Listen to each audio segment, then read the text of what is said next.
was in college, I had one of the coolest jobs I've ever had. I worked for a historic museum for a big city, and we had the third largest costume and textiles collection on the East Coast. So I'm so old that they only had like a Dewey Decimal System of the clothing, and it was my job to take pictures of them and then upload them online. It was so cool. Like original Charles Worth dress. When I say crazy things happened, crazy things happen. I'm not somebody who like really believes in ghosts, but I can explain some of the things. So my desk is here, and then there's a big door, and on the other side of that door is this like huge open room where we have like bunch of like drawers, like cabinets that can open that have drawers that come out. I never liked to be up there without sound going. So either I was singing or I was listening to music. If it was quiet, I could hear what was happening. There were multiple times where I would hear talking or I would hear like cabinets opening. We had these giant racks. They would turn on, and so I would go in there just to be like, I'm here, I'm working today, and all the lights would be off and no one was in there. Doors would open all the time by themselves. Like I would be in there putting something else away, and the row next to me, the door would just fly open and a cabinet would like roll out. All the time this stuff happened to me. But one day I came in, I wasn't really feeling very good. It just was like, oh, I don't want to do anything. And so it was just really silent. That was my first mistake. All of a sudden this radio starts playing. I didn't even know we had a radio in this room, but it was like a 90s boombox kind of thing with like a cassette player. Freaked me the crap out. I walk over to the radio. The cord was dangling next to this radio, so it was not plugged into the wall. I was like, no worries, like there's definitely batteries in the back of this. So I turned the radio around. Not only are there not batteries, like the thing that would hold batteries is missing. It's gone, just an empty slot for batteries. This radio is still going. When I tell you, I about peed my pants. I ran up to my boss and was like, I'm clocking out early.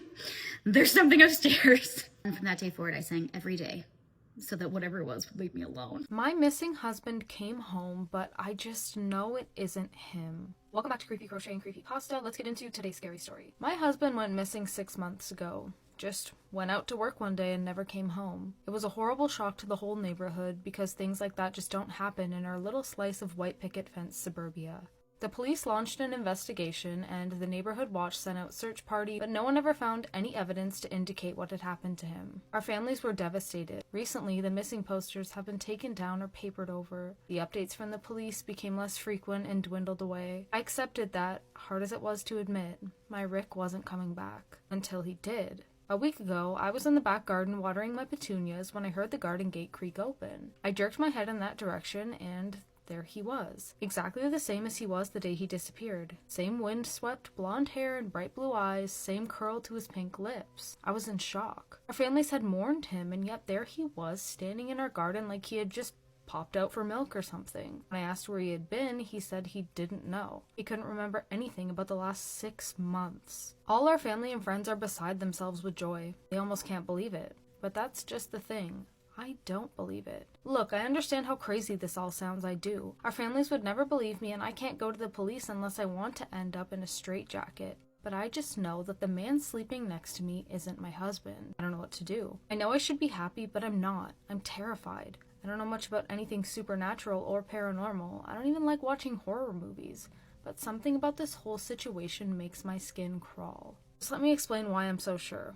Once I've done that, hopefully one of you will believe me and you'll be able to tell me what to do. The morning after Rick came home, I made him a cup of tea. When I handed it to him, he gave me the brightest smile. Then he took a sugar cube from the dish on the table and dropped it into the cup.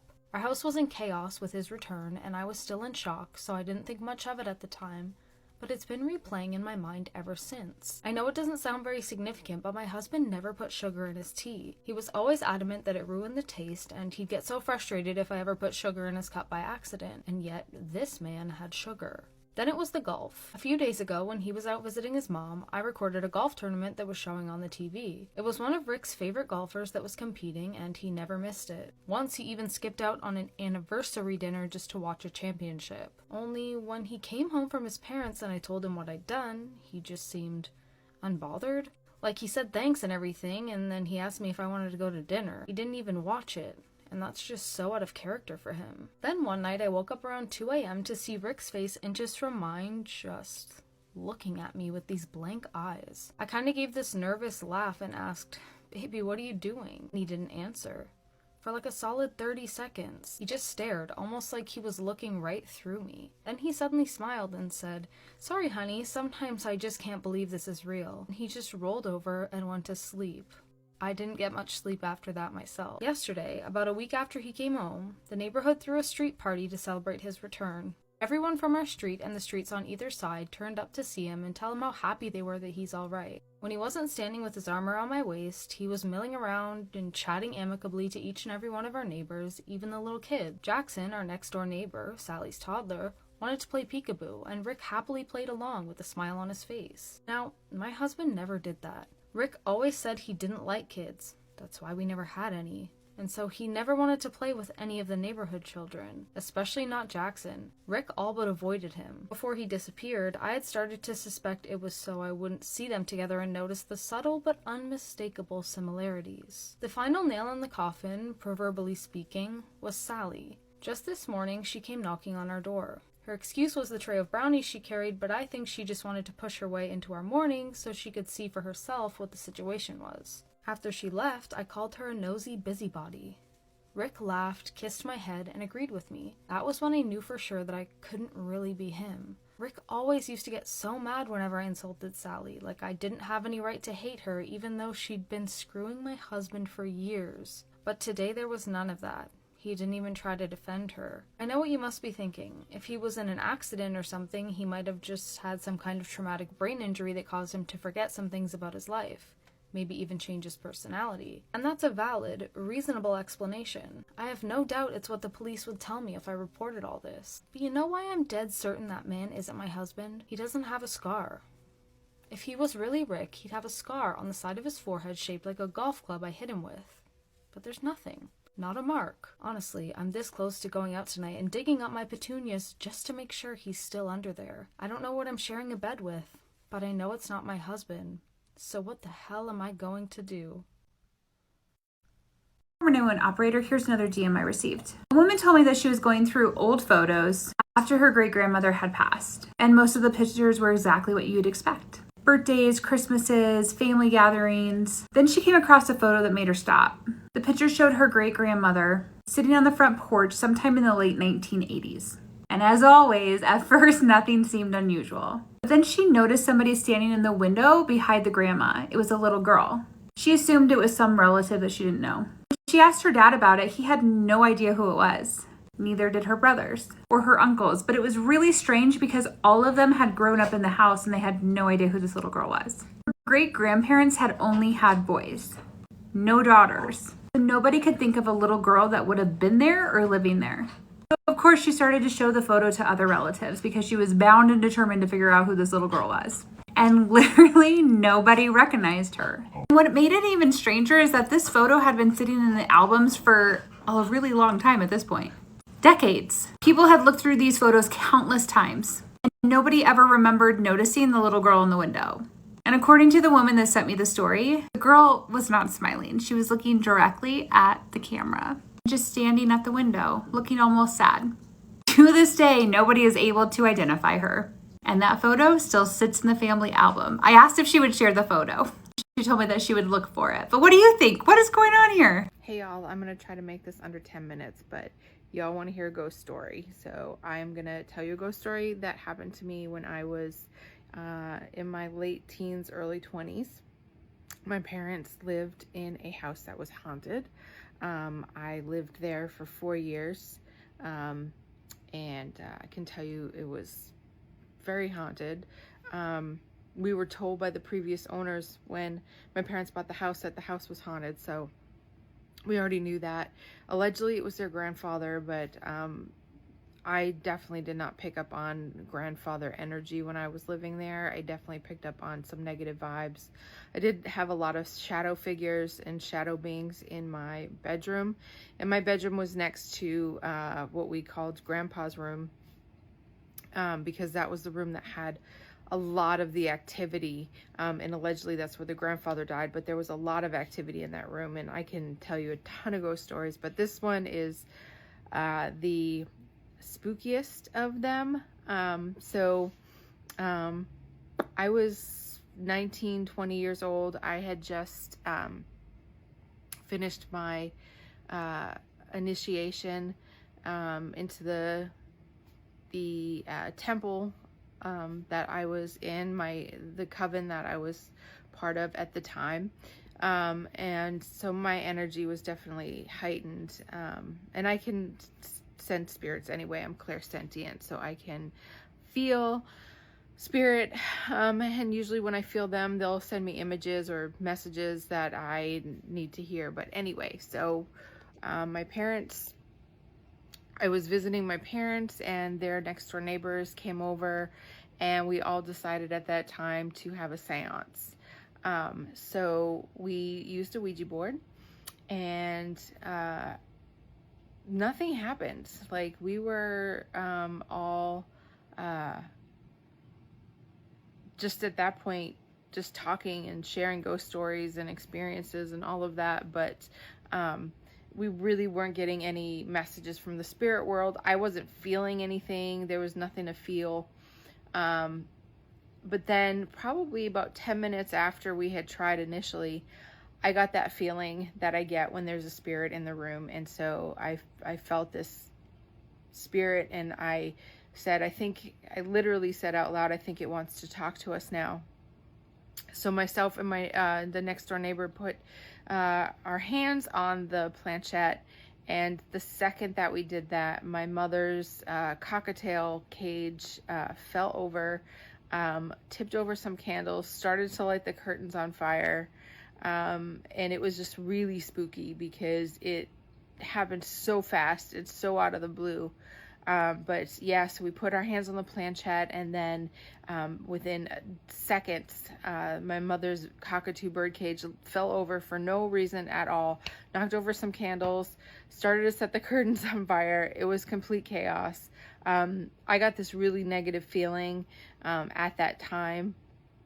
And then after that, the next day, my mother's cockatiel was actually found dead. And its head was missing. So, super creepy story. But I just wanted to share that because I saw that there was a share your ghost story. So I wanted to go ahead and share that with you all. That's one of my many ghost stories. I have a lot more from my experiences as a clairsentient and living in a haunted house growing up. Even though I only lived there for 4 years, I can tell you a lot of spooky stuff that happened, but I just wanted to share that ghost story with y'all. Let me tell you about the time my wife caught a demonic voice unknowingly on video and texted me a video, and it's unsettling. So here it is. What are you doing? What is that? Now, because of this, we ended up having a paranormal investigation because a lot of things started happening in our house. A lot of bad things, a lot of scary things. And it's probably my fault because at that time in my life, I was kind of involved in the occult. I thought I was just doing innocent things like tarot cards. I had a YouTube channel that was growing. And I think I brought that in my house. So I'm going to play some snippets and come back and forth here and kind of show you some of the paranormal investigation. So stay tuned for the rest of the scary story.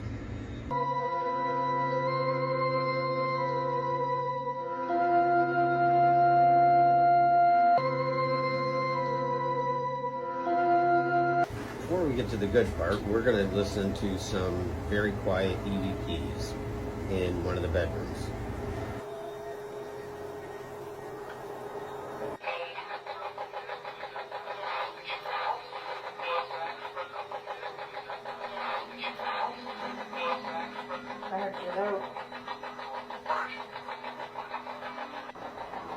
How many spirits are in this house?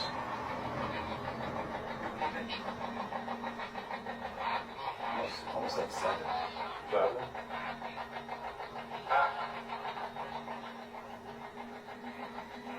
Here is my very, very scary basement and my little tarot dungeon. What's he doing? Okay. What's he doing? Okay, this one. Okay, now. Were you brought in here?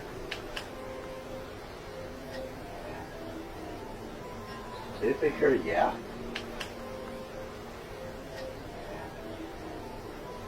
Did they hear yeah?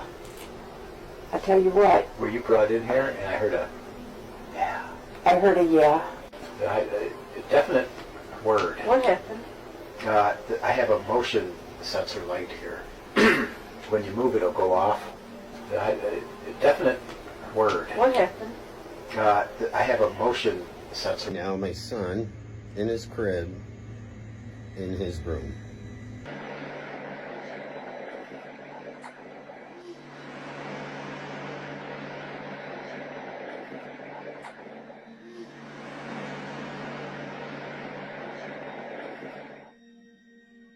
And finally, the ghost box session. And now it's really long, so I'm just going to cut up to the good parts and let you decide for yourself. And I'll see you after. What's the son's name? Say his name. Is it Jerry? Jerry. Yeah. Jerry doesn't live here. Jerry doesn't live here anymore. The son is not Jerry. Isn't that what the voice said in the email? Jerry. Did you say yeah? That's a box. Oh, The box wow. said that.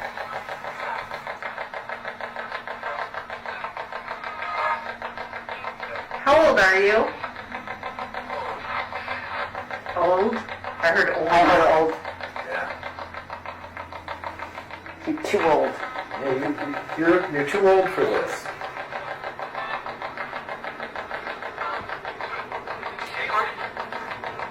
Well, I have news for you.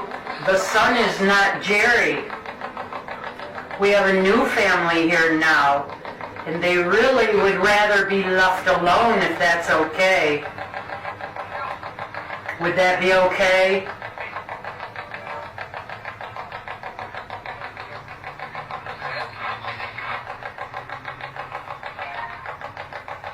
I heard yeah. Yeah, I heard I a did too. child. A child said yeah. Is Do it we that- have a child with us here? Hi. Hi, what's your name? Tom. Are you Jerry? I heard Tom. I heard Tom. Is your name Tom?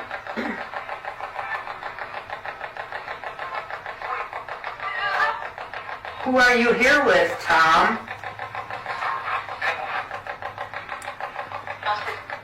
Justin? Justin? Yeah.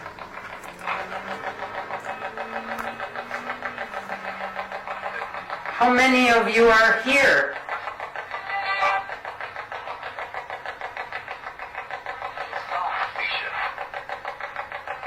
Alicia? How many? Seven. 7.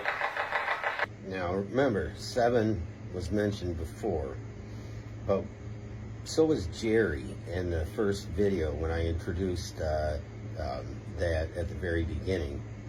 But what's even more interesting is I'm mentioned by name. That's the second time we've heard 7. Why are you all here? Joe. Joe.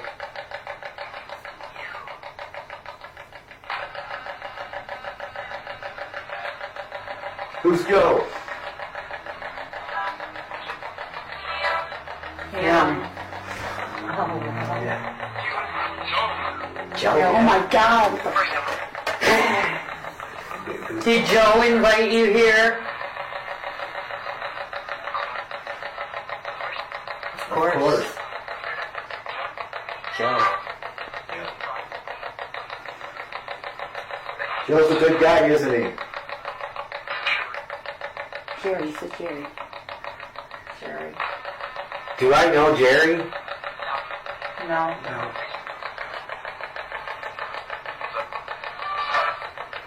Hi, Joe. I want you to leave my home. Residential?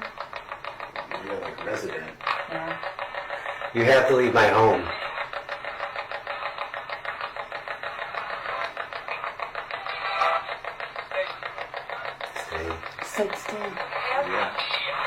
can't stay. You gotta leave.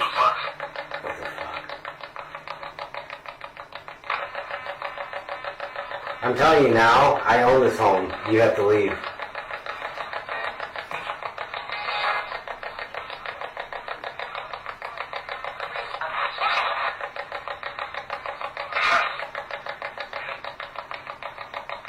Is there a child in the home too? There's someone.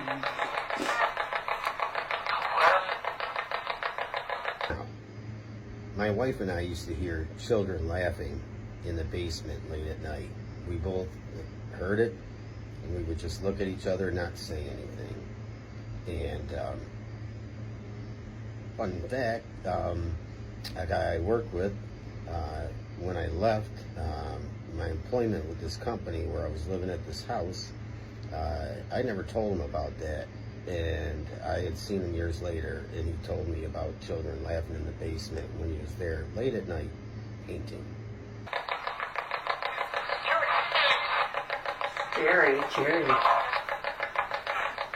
Jerry does not live here. You need to go. I think they think your son is Jerry. That's what I'm getting. I think there was a child here at one time named Jerry, and your son reminds them. They think it's Jerry. Did Jerry die? That was true, Lori. In the video, looking, the voice, everything's trained at the son, and it says Jerry. He's calling me baby. Could be just he's throwing it out there. Jerry's not here. Jerry is not here. You're going to have to go somewhere else to find Jerry. Somewhere where you are. Unless Jerry's the young kid that you keep. Now I'm going to end it here, but if you want to see the full unedited video, go to YouTube, search for Divine Daily Tarot, and you can see the whole unedited story that I posted. I no longer do that channel. Don't open doors you can't close or that you aren't prepared to close. That's my advice, and this is my scary story. I finally had a breakthrough with my marriage counselor. Welcome to the Creepy Cozy Cottage where creepy and cozy meet. So grab a blanket and get cozy because we're about to read a creepy story. Me and my wife have been having a pretty rough couple of months. I just don't know. I don't know if it's me. I don't know if it's her. I just don't know. All I know is we have been arguing almost every single day. It was after about a month or so of these arguments starting that I told her we needed counseling. I loved her with my entire being and I hated seeing us like this. And not only did I hate how volatile we had become, I hated how personal she was being with her insults. Relationships are built on communication. Me and the counselor saw perfectly eye to eye on that. It was my wife who kept making things difficult. She'd always been so quiet during our meetings, and I didn't know whether to take that as a sign she was listening or a sign that she was disconnecting. She'd just sit there motionless, staring at the counselor with the same resting bitch face. But the moment the meetings wrapped up and it was time to go back home, she'd immediately start up with the jabs again. You just made both of us look like idiots. He's always going to take your side. It's like I can't even defend myself. This is all so pointless. Why can't you just accept that maybe we're over? The last one was always the one that hit me the most. Even on days where it was just me talking to the counselor, those words still rattled in my head like dice. She just seemed so confidently done with our relationship, and of course, I was the one thing being left behind, unable to move on. I fought so hard. I just wanted to be happy again, and I hate to admit it, but after a few months, I realized that maybe she was right. Not that we were over. I realized that she was right, that the counselor always did take my side. Not only that, but he would ask me direct questions about her when she was sitting right there beside me. This realization came with some pretty tough questions I had to ask myself. I started feeling inadequate in how I was handling things. If I wanted this to work, I knew it had to be all-inclusive, not just me spinning my wheels while this guy was fed into my delusions. At least that's what my wife would tell me. And hey, I agreed. I wanted us to have our breakthrough and start loving each other again. It was scary though. There was so much uncertainty in everything. I could put my all into trying to be better, only for her to stay keeping her distance. But every marriage has those scary moments. It's whether or not you prevail that makes or breaks the relationship. That being said, I started insisting the counselor be more attentive to my wife. I wanted her to feel heard, even when I felt I wasn't. I wanted her problems fixed because her problems were our problems. And I made a promise to myself to never interrupt her if she chose to speak, but I could never follow through because she just flat out refused to do so. I noticed how concerned the counselor grew with each weekly session. It got to the point where I didn't even feel like a person anymore. I felt like a bad product, like I was doing my job as a client of his, as insane as that sounds. I can only take so many cocked eyebrows and ominous note-taking sessions before it begins to feel like I'm being seen as less than, and after a while, I can admit, I exploded a little. My wife sat behind me, head propped up against her palm while her arm sat on the armrest, and of course, she just had the same I don't want to be here look on her face. The counselor just kept ranting about how staying strong and coming out on the other side. But my blood pressure was rising so much with each remark that I had to cut him off. I asked him, plain as day, why are you pretending she's not here? I mean, she's right here. After glaring at me over his glasses for a moment, he removed them and tossed them onto his lap before pinching the bridge of his nose and sighing. Oh, I'm sorry. Am I bothering you? I asked a little rudely. No, son, you're not bothering me at all. I just feel bad for you. Feel bad for me? Doesn't seem like a professional thing to say, does it, Doc? Well, son, I've sat here and watched you talk to yourself about a woman who's not there for the last 5 months. Forgive me for feeling a little unprofessional. That was such a good twist, but that's so spooky. Feel free to send me a DM if you have any scary stories of your own you'd like me to read. Let's watch a creepy video. This video comes from Japan and it was very popular on YouTube in the late 2000s. The video is presented as a bit of a news report where a young reporter is standing in front of an abandoned building that is claimed to be haunted.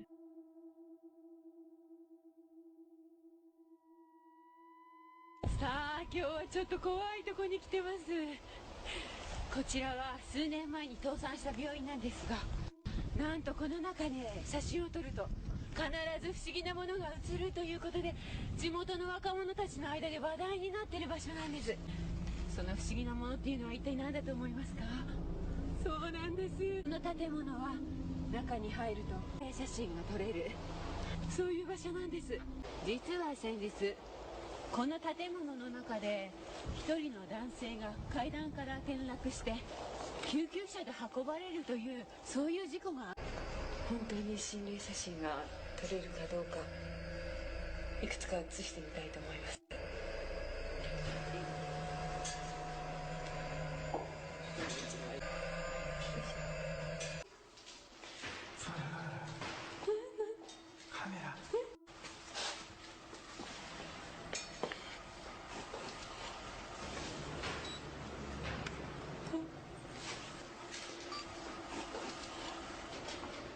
このカメラ、怪我をした男性が落としたカメラですね。これ何か不気味なものが映ってます。なんだろう。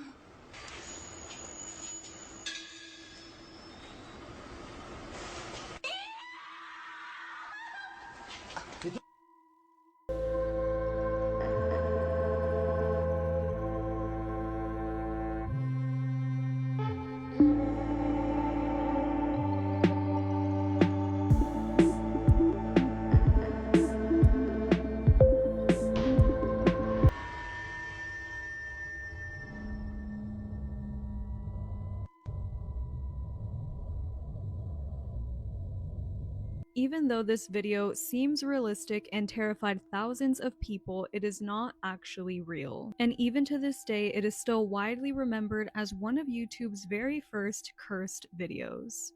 I'm going to share a scary spooky story time with you that is true, and it happened to my own family, and it was during the Second World War. Listen up.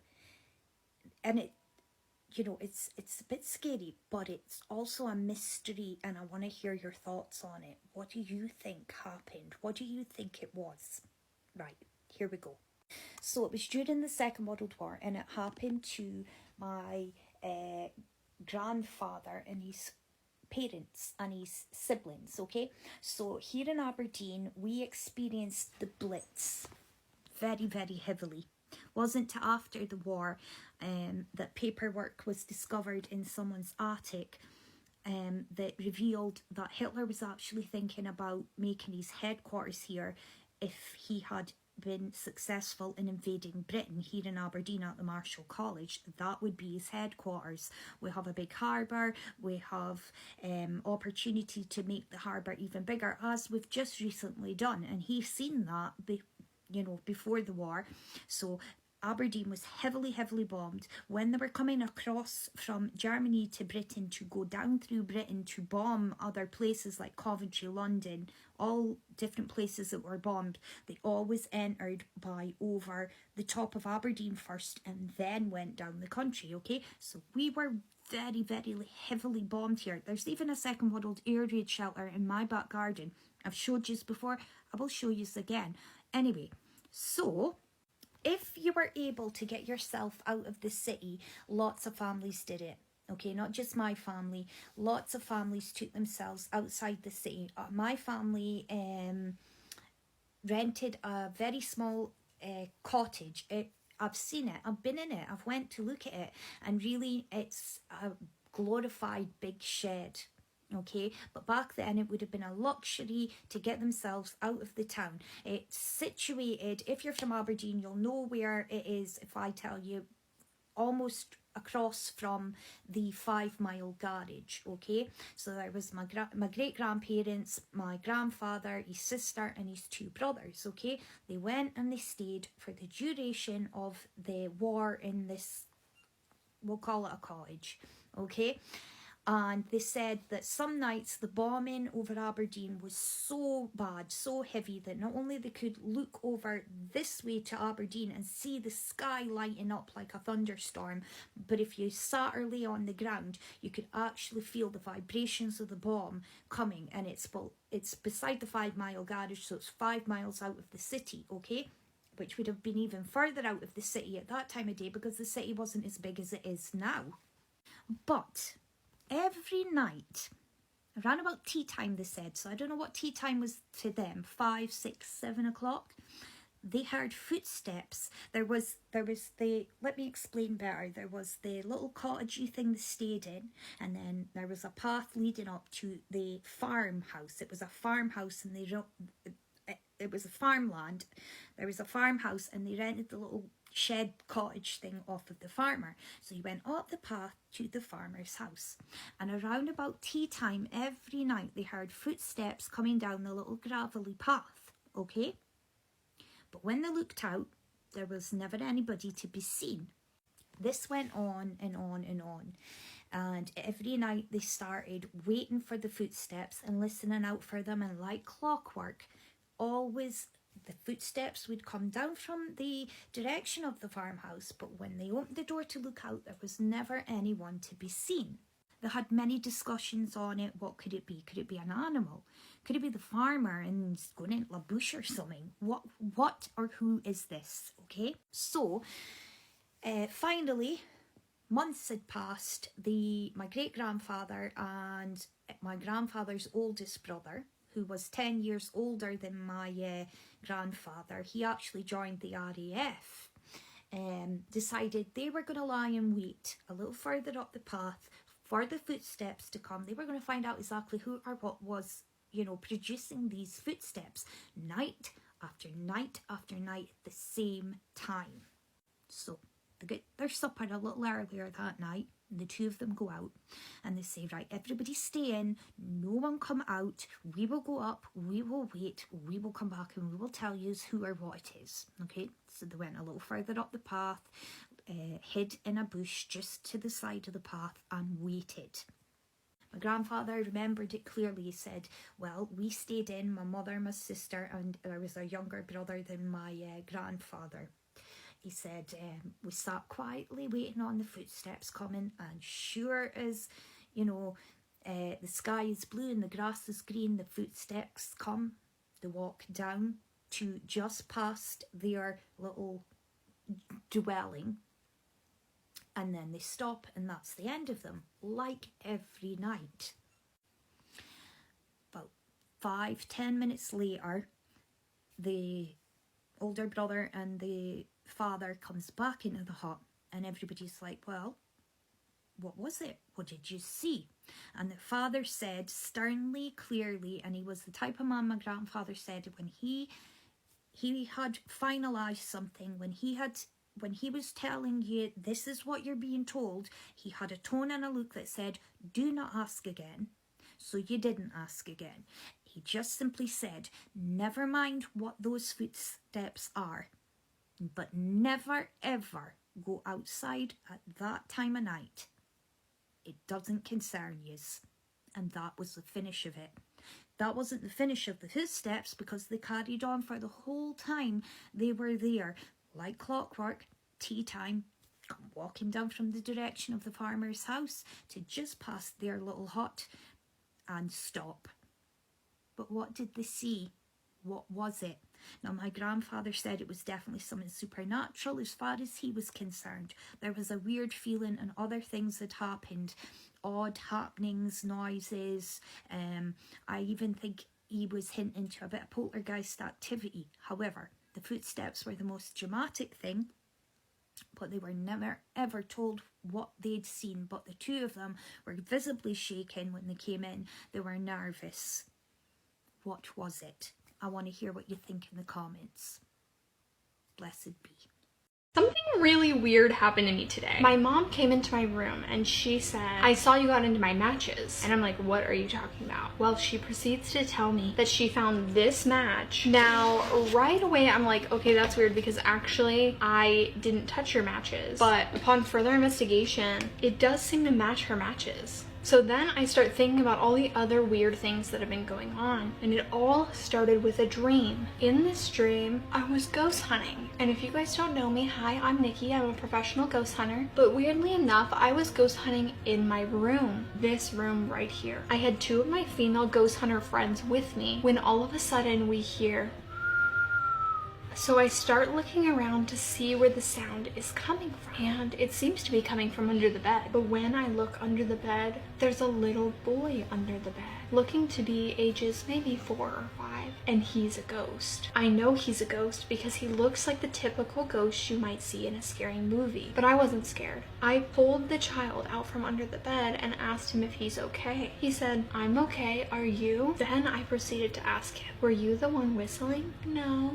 Are you hiding under the bed because you're afraid? No, but you should be. I asked the young boy ghost what I should be afraid of, and he says the man in the closet. I set the young boy down and he disappears. My friends are looking at me like I'm crazy. Suddenly, the door to my closet swings open and I start being pulled in the direction of the closet. I say to my friends, he's not that strong, grab me, he's not that strong. But they don't move. He almost has me fully in the closet and I snap awake. I look around, it's pitch dark in my room, but there's something leaning over the end of my bed. It has long black hair, pale skin, and claws.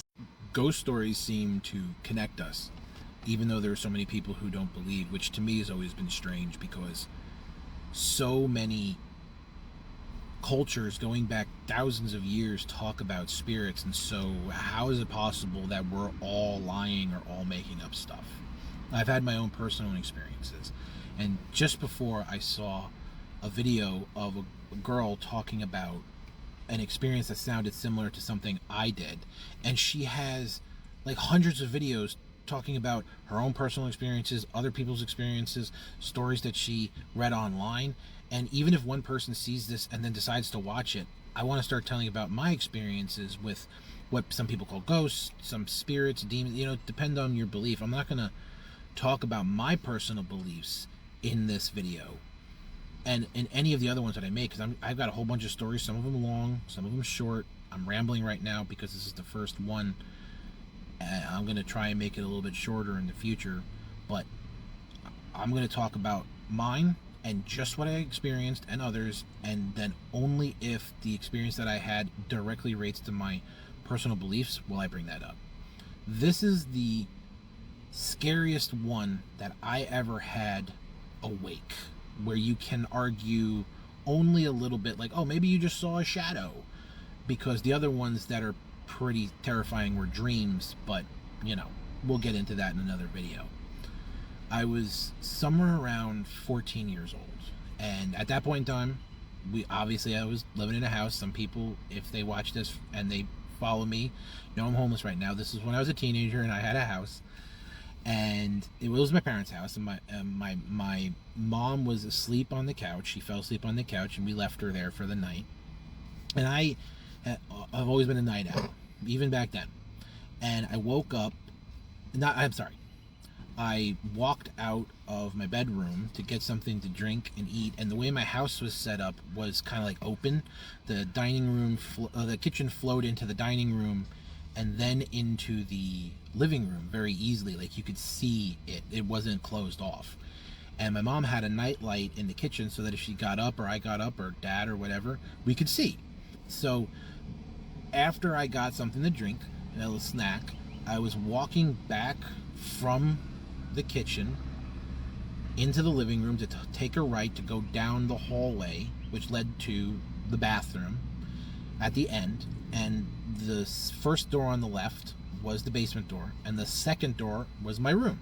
And my door was open and the light was on. It was casting a light into the hallway, but it didn't illuminate the living room. The living room was dark. The only light in the living room was the nightlight that was behind me, and it cast my shadow that was moving, obviously, as I was walking along the wall, and my mom sleeping. And as I was turning, I saw my shadow that was going like this, almost like go up and over something that was obviously away from the wall and basically in the middle of the living room. And I immediately thought that was strange, and I turned and I looked, and there was a full person standing in the living room right above my mom, shorter than me, because even though I'm tall now, and I was tall then but nowhere near as tall as now, it was shorter than me, and it looked like a person. So I immediately went to freak out and start saying something, and then it was like something in me cut short. It's what I imagine somebody who is being stared down by an animal, or is just in the presence of like a terrifying animal. It's like, wait a minute, this isn't right, because it's literally like the stories you've heard from other people. The shadow of this person had no detail, and it was darker than the darkness around it, so much that with the little bit of light that was there, it stood out. And so here was this person that was a black shadow, and my shadow was like cut off by it, and it was like half on the shadow and the other half, like my right half, was on the wall. And I literally went like this to see my shadow move, to make sure that the nightlight wasn't causing some weirdness, and all the shades were pulled down. There was no lights coming in from outside, and all of this happened in like 3 or 4 or 5 seconds. And I went to take a step forward because I'm still like rationalizing, like, this is a person, they're in our house, they're standing near my mom, this is bad. And it was facing this way, and I was over here where you guys are now. And as I went to walk towards it, it went, and I could see the head and the shoulders just like you see mine. And I'll never forget the thought that I had, it's looking at me. And yeah, maybe I should have been more protective of my mom. I wasn't having it. Nope. And I turned to the right and I went down the hallway. As I'm going down the hallway, at the end of the hallway is the bathroom. And the door's open, and the sink is right there, and there's a mirror. And from my chest up, I could see me. From my chest down, I couldn't see me. There was a head and shoulders going, and it was dark too, obviously, a shadow in the bathroom. And I stopped short, and I felt like my heart just hammering in my chest. And I'm just staring at it, and I'm like, there's another one, or it teleported, and it, like, everything in me just went, I'm not dealing with this anymore. I'm done. And I turned and walked into my room, closed the door, and I stayed awake for the entire night, playing video games, watching TV, trying to distract myself, being like, I know I'm not tired. It's not like I'm staying awake past my bedtime. and I'm tired and I'm seeing things. It's not that I woke up and I'm seeing things. I normally, you know, if I didn't have to go to bed to wake up for school, I was staying awake until 5 o'clock in the morning because that was just my time. That's always how I was. I'm still like that, and I'm getting hyper and like talking about it because now talking about it, it's fun, it's cool, but I still remember the feeling. It was scary. It was weird. You know, you're questioning yourself. That was the first time I really had like an encounter with whatever it is. I'm not saying in this video what I think it is now, but it was obviously some type of spirit, is the best way to say it. And there are people out there that talk all the time, or I'll hear them, or I'll see a video. Oh, those things aren't real. I saw it. You'll never be able to convince me otherwise, even if I never had any other stories, that these things aren't real. Because I saw it. I wasn't asleep. I was 14 years old. I didn't drink. I didn't smoke. I didn't just wake up. I didn't have a dream. I wasn't groggy. I am not clinically anything that you could say, oh, you're just crazy. There's no reason for me to make it up. It's not like me telling this story is going to make me money or make me famous.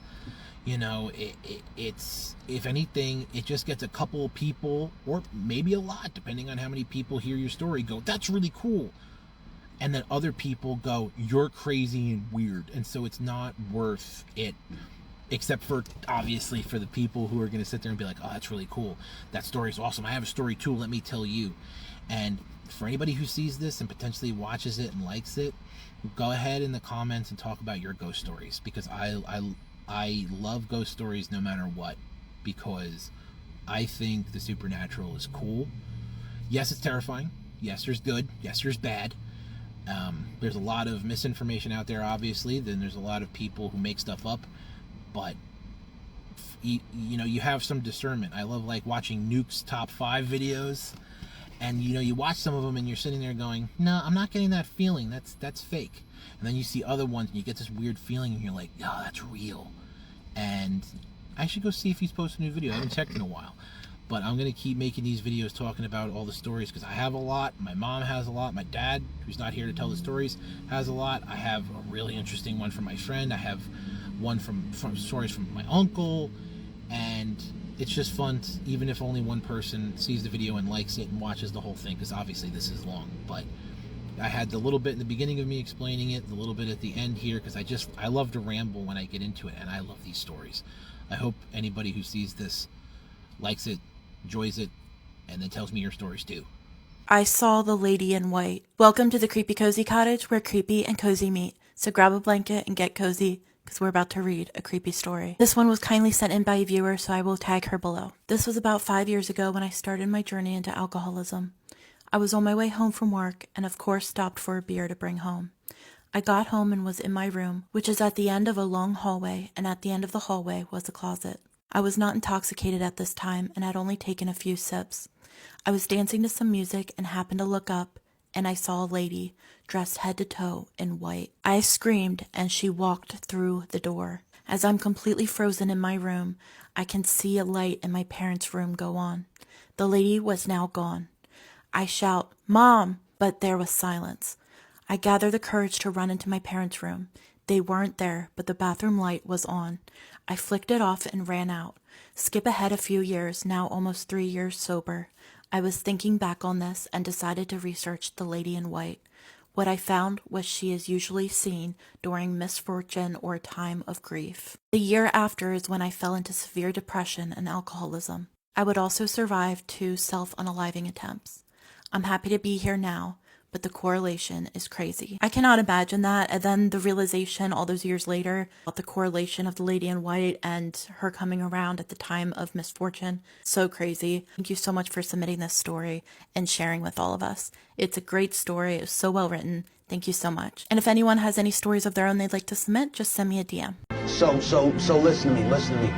She was shot dead on her honeymoon. Within weeks, the police were accusing her husband of arranging the murder. The case sparked an international manhunt, years of court battles, and one of the most controversial murder trials in modern history. But in the end of it all, her husband walked away free. In November 2010, Annie and Shreen Dewani were newlyweds. The couple were from Bristol and they'd been married for just 2 weeks when they were enjoying their honeymoon in South Africa. On the evening of the 13th of November, they had dinner together and spent time walking along the beach near Cape Town. Later that night, they got into a taxi to return to their hotel, but according to accounts given afterwards, Annie wanted to experience some of the real South Africa.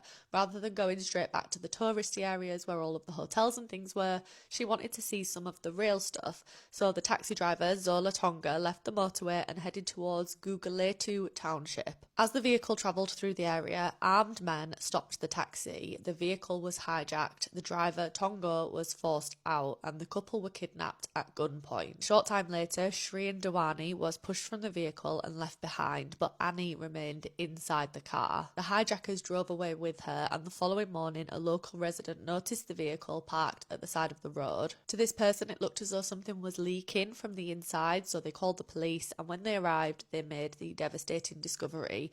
Annie Dewani was found dead in the back of the taxi. She had been shot once in the neck. She was only 28 years old. At first, it looked as though it was just a tragic consequence of a violent carjacking, but investigators soon began to suspect that there was a lot more to this story than they first thought. Within days, the police arrested several men connected to the hijacking. One of them was the taxi driver, Zola Tonga, and then the case took an interesting turn because Tonga claimed that the hijacking hadn't been random at all. Instead, he alleged that Shreen had approached him and offered money to have Annie killed.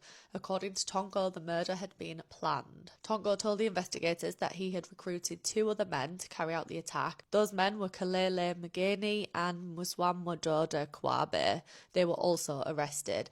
As the allegations emerged, public opinion became quickly divided. Was Shreen a traumatised husband who narrowly escaped death, or had he orchestrated the entire thing? Meanwhile, tensions between the two families became increasingly visible. Disagreements emerged over the funeral arrangements and the media appearances, and questions were raised about Shreen's behaviour throughout the whole thing, and especially throughout the days that followed after Annie's death. Every single detail was scrutinised by the press. Everybody was talking about people's reactions and the way people were talking. It was just everywhere.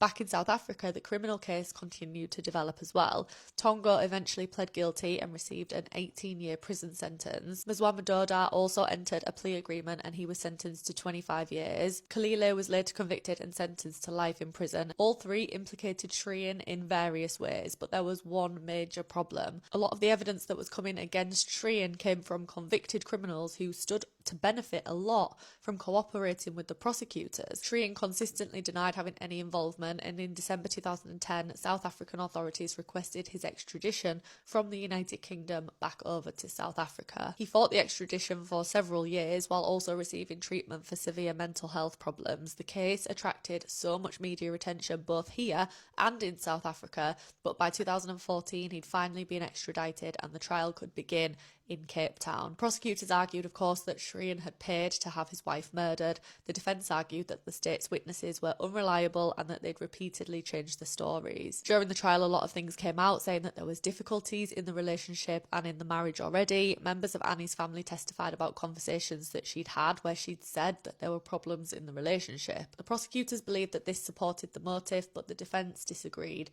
And then came a moment that stunned many, many observers.